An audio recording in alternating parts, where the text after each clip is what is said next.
Boa noite, bem-vindos de volta à Hora 10, edição da noite. Decorre em muitos estados norte-americanos a contagem dos votos das eleições intercalares desta terça-feira. De acordo com os resultados preliminares, os republicanos mantêm uma ligeira vantagem sobre os democratas. As corridas a 3 lugares no Senado norte-americano estão a revelar-se particularmente renhidas nas eleições intercalares realizadas na terça-feira e irão ser decisivas para uma vitória republicana ou uma eficaz defesa democrata.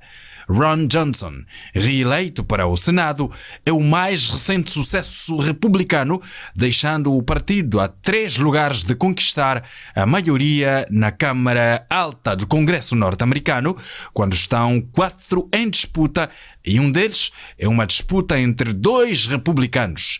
Johnson foi declarado vencedor com 99% dos votos contados, com um ponto de vantagem sobre o rival democrata Mandela Barnes. Com esta vitória, os republicanos somam 48 lugares no Senado, os mesmos que os democratas, com 4 lugares na Câmara Alta em disputa, um dos quais no Alasca, sem hipóteses para os democratas. Com 77% dos votos contados no Nevada, o republicano segue na frente com uma vantagem de 2,7 pontos sobre a concorrente democrata. Já na Geórgia, com 98% dos votos contados, o candidato democrata ao Senado segue à frente do rival republicano por apenas 0,9 pontos percentuais.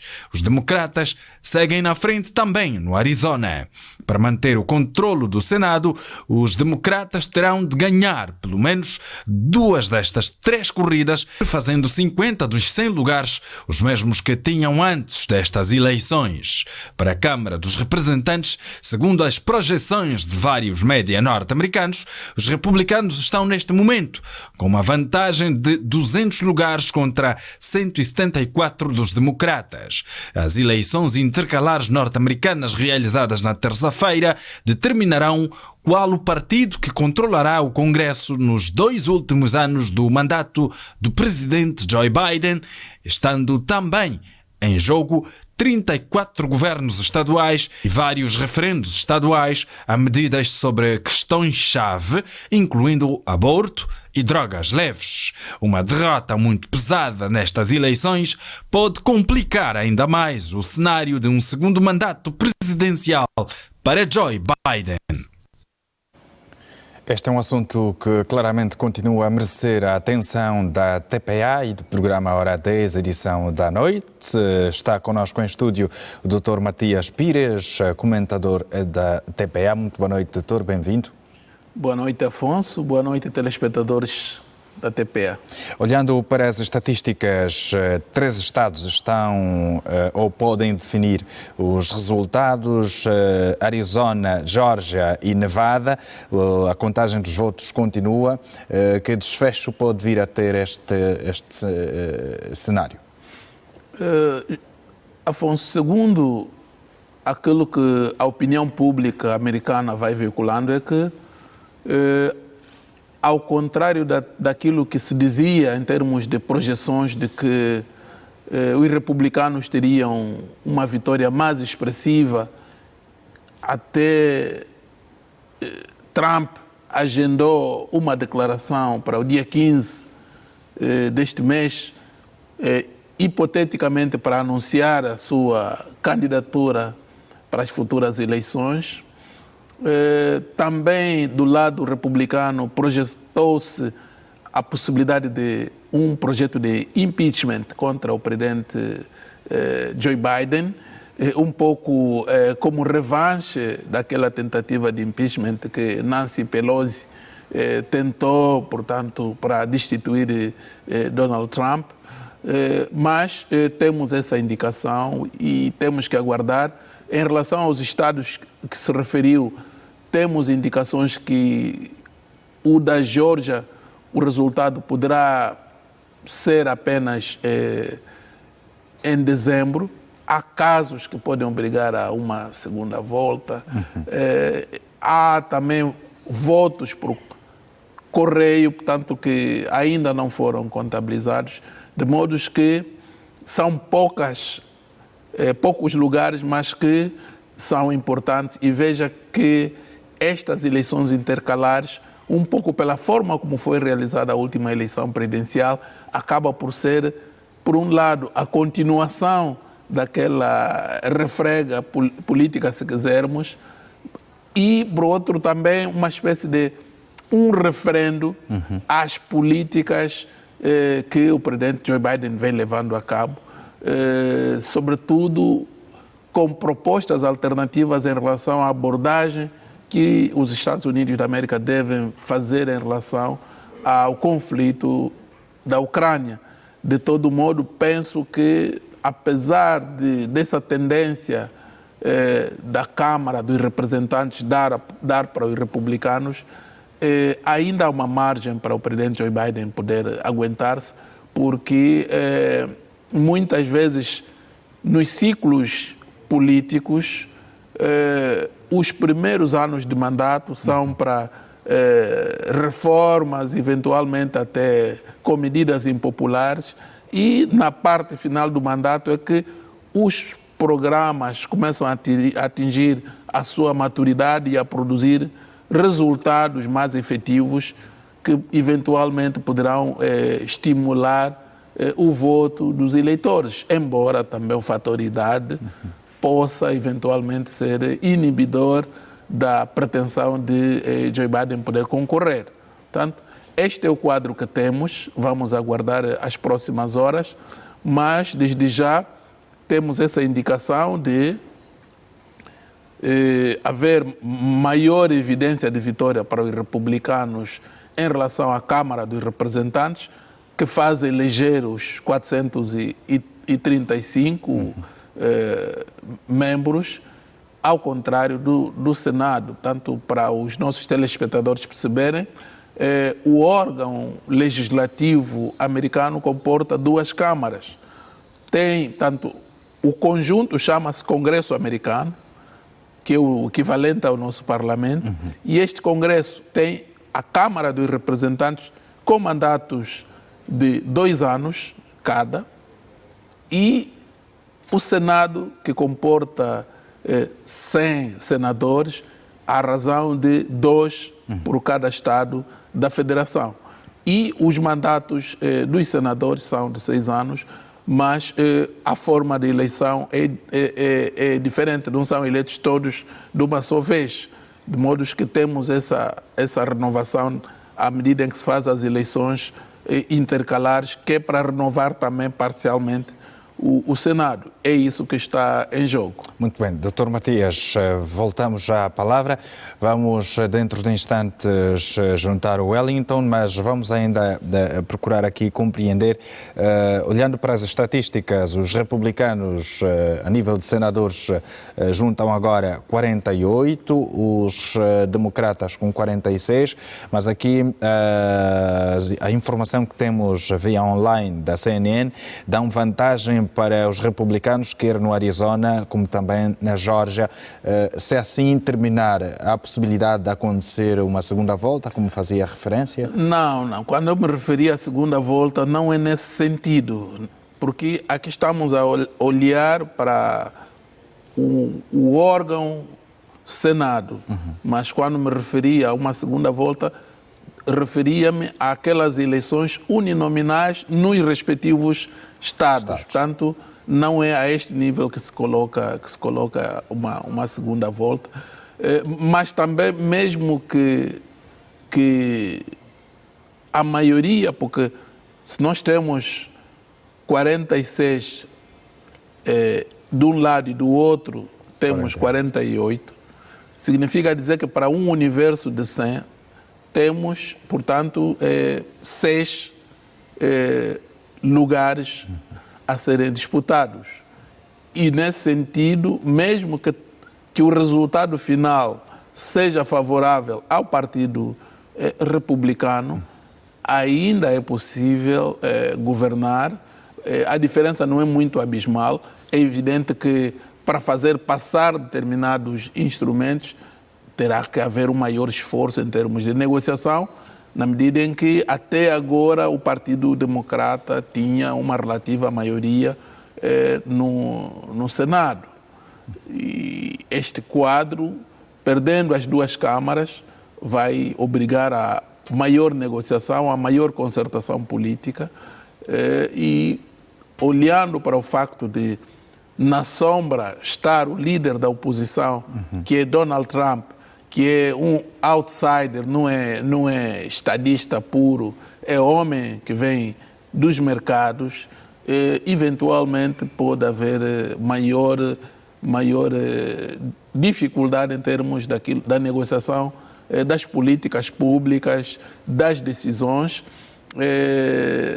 sobretudo essa questão também que eu me referi há pouco tempo, da abordagem que os americanos devem ter em relação ao conflito da Ucrânia, porque os republicanos tendem a afastar-se e temos aqui, permita Afonso, desde que Donald Trump chegou ao poder, uma abordagem de alguma forma diferente da política externa americana por parte dos republicanos, porque conhecemos habitualmente a tendência republicana para as guerras que a América vai tanto levando a cabo pelo mundo afora, mas o regresso ao isolacionismo por parte de Donald Trump faz com que agora, por exemplo, se procure questionar as decisões de Joe Biden em relação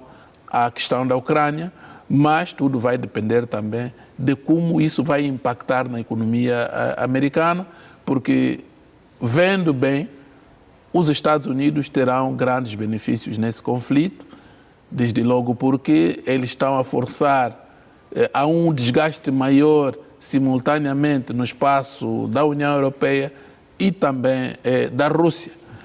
E isso pode dar alguns benefícios, como na história os Estados Unidos já tiveram, quer na Primeira como na Segunda Guerra, depois com seu plano de reconstrução e que dá sempre alguma margem para grandes projetos de investimento, até porque a ajuda que estão a prestar à Ucrânia, até prova em contrário, não é pro bono. Portanto, em algum momento, os Estados Unidos hão de cobrar este envelope que a Ucrânia está a receber.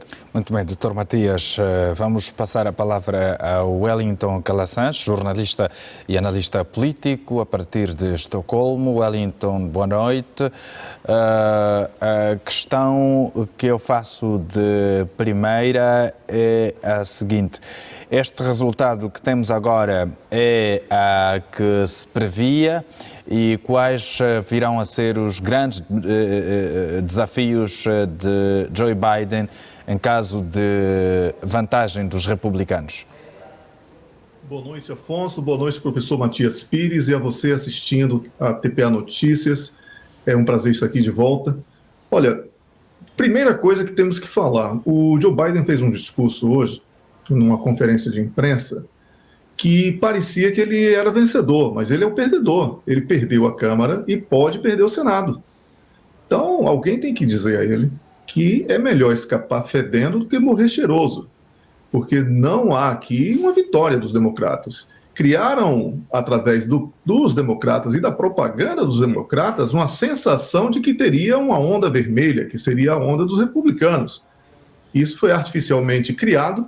Alguns republicanos viram nisso uma oportunidade de criar nos eleitores a sensação do voto útil, mas isso não foi confirmado nas urnas, por uma razão simples.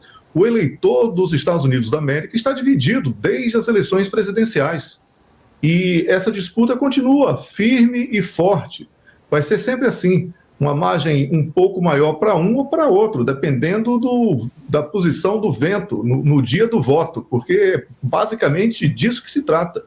Então, se o Joe Biden, com os democratas, perderem as duas casas do Congresso, as duas casas parlamentares, o Senado e a Câmara, eles terão muitas dificuldades para a sequência dos 2 anos aí, e o que haverá será uma antecipação da campanha presidencial que só será realizado em 2 anos.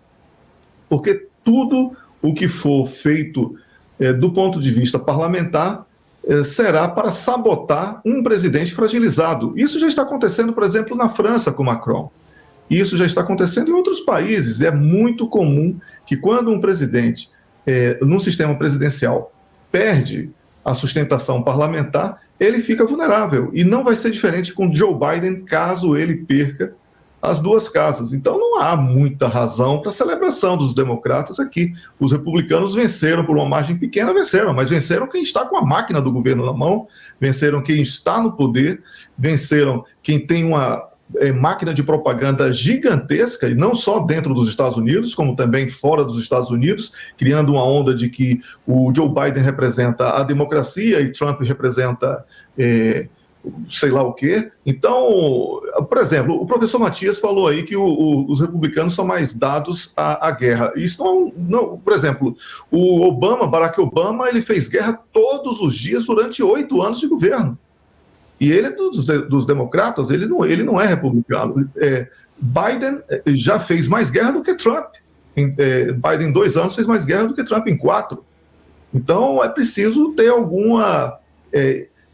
algum distanciamento da propaganda que essa imprensa ocidental tem feito em torno de uma demonização, muitas vezes justificada, porque o Donald Trump procurou esse tipo de rótulo para ele mesmo, mas muito mais por uma estratégia de propaganda do que por ação política. E eu não vejo nenhuma vitória para que os democratas celebrem nestas eleições, Afonso. Nesse momento, o futuro dos Estados Unidos da América, muito rapidamente, depende única e exclusivamente dos resultados que vêm das urnas? Não, os Estados Unidos não são uma potência. Não existe aqui. Os republicanos não vão representar o fim dos Estados Unidos, a degradação dos Estados Unidos. É uma disputa política. O que vai acontecer é que os recursos possíveis dentro da política, dentro das regras democráticas, certamente serão aplicados para enfraquecer o adversário político. É essa a expectativa e é esse o medo dos democratas. Obviamente que, por extensão, a política internacional terá um peso muito grande, como o professor Matias falou, a questão da Ucrânia, mas eu não vejo também os republicanos fazendo algo que seja contrário aos interesses da indústria bélica norte-americana, que é responsável pela geração de muitos empregos ali dentro. A questão aqui é saber se eles vão se utilizar dos mecanismos de apoio oferecidos por Joe Biden, como um elemento de punição ao Joe Biden e não aos Estados Unidos da América. Muito bem, Wellington, voltamos dentro de instantes. Por cá continuamos a conversa e já mesmo para fechar, Dr. Matias, é um assunto que de certeza continuará a merecer essa atenção, mas que futuro pode prever dos Estados Unidos depois da divulgação definitiva dos resultados? Afonso, eu penso que não há grande novidade em termos daquilo que é a política americana em relação ao desfecho, porque não será uma eventual derrota dos democratas, não será a primeira vez que um presidente americano dirige o país com um legislativo que seja, entre aspas, adverso. Mas deixa aqui fazer também uma nota a dizer que Barack Obama, quando chegou ao poder, referindo-me um pouco a uma questão que o meu amigo Wellington falou, ele encontrou as guerras que o presidente Bush, filho republicano, deixou, e até porque a economia americana estava de rastros, Obama adotou a estratégia do leading behind, tanto um bocadinho liderar nas costas, na sombra, de tal sorte que, por exemplo, os americanos não tiveram intervenção direta na Líbia do ponto de vista de presença militar. Também houve o plano de retirada das forças americanas no Iraque.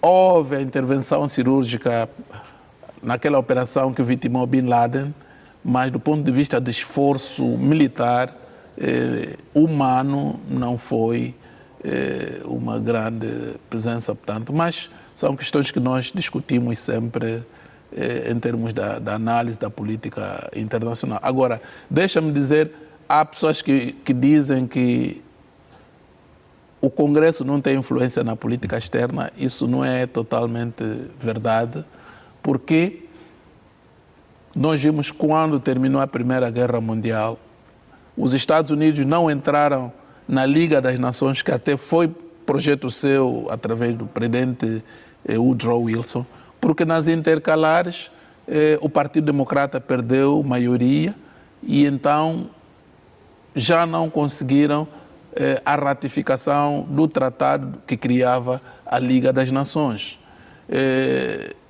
E nós conhecemos muitas vezes emendas que são famosas, que são iniciativas legislativas de senadores, mas com impacto no posicionamento dos Estados Unidos ao nível da sua política externa.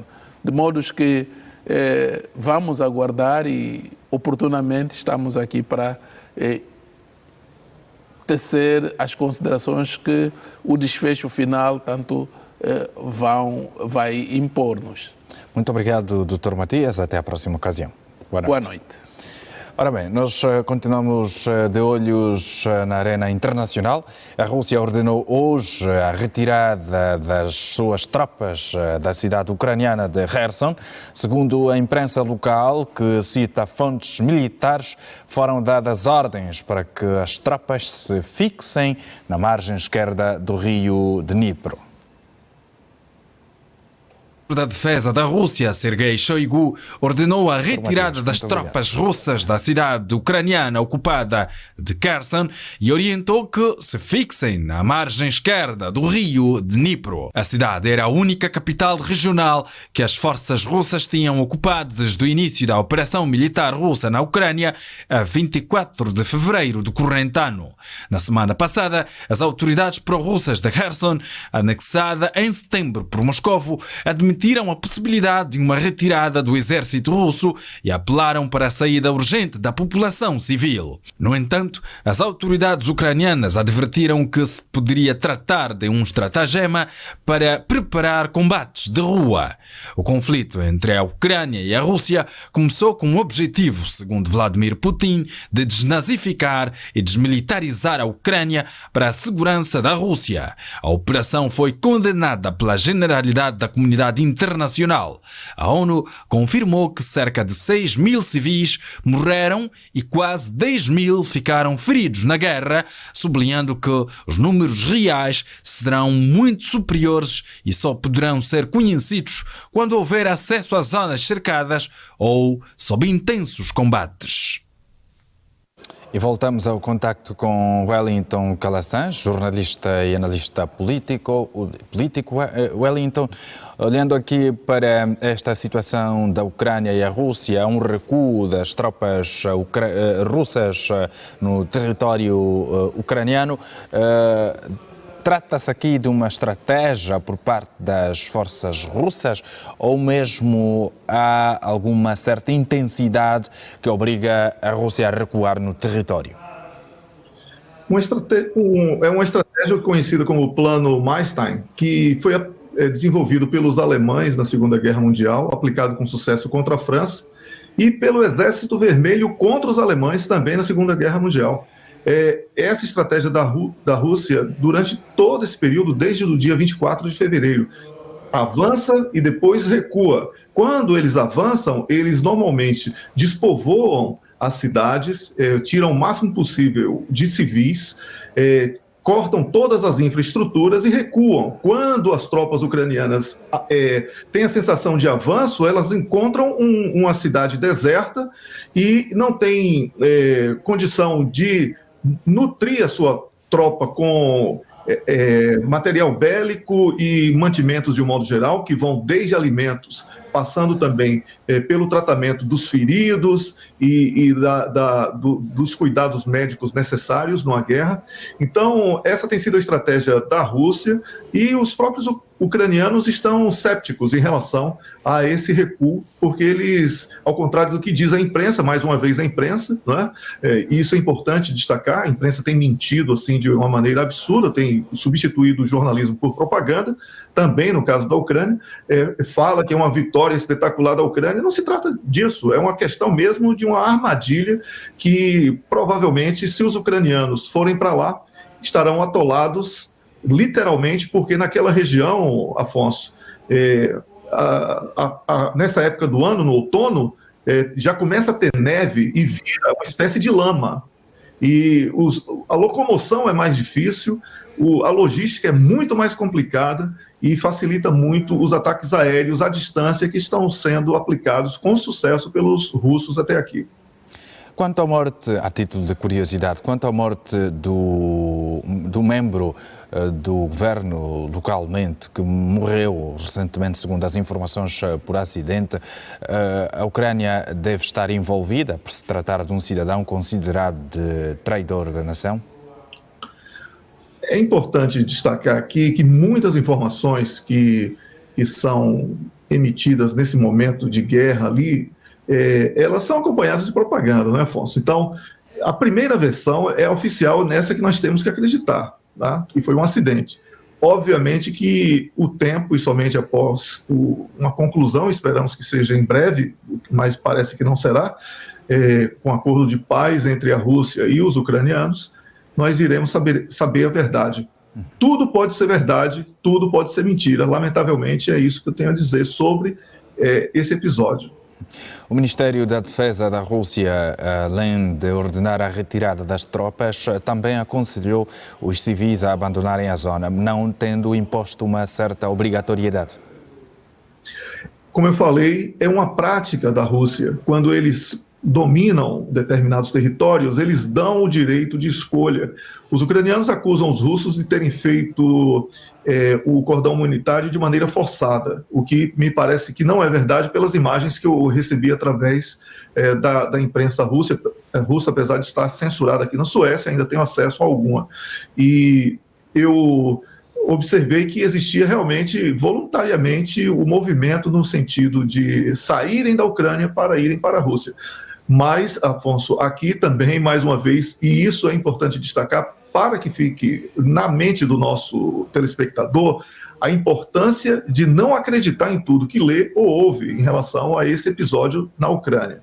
Porque existe propaganda de lado a lado, tanto dos russos como também dos países da NATO, juntamente com a Ucrânia. Então fica muito difícil você extrair a verdade com essa censura que está acontecendo e também com a falta de acesso às informações credíveis. Muito bem, Wellington Calçães, obrigado pela presença e boa continuação. Eu que agradeço, desejo uma boa continuação de trabalho para você. Obrigado, espero estar aqui em outras oportunidades. Boa noite. Boa noite.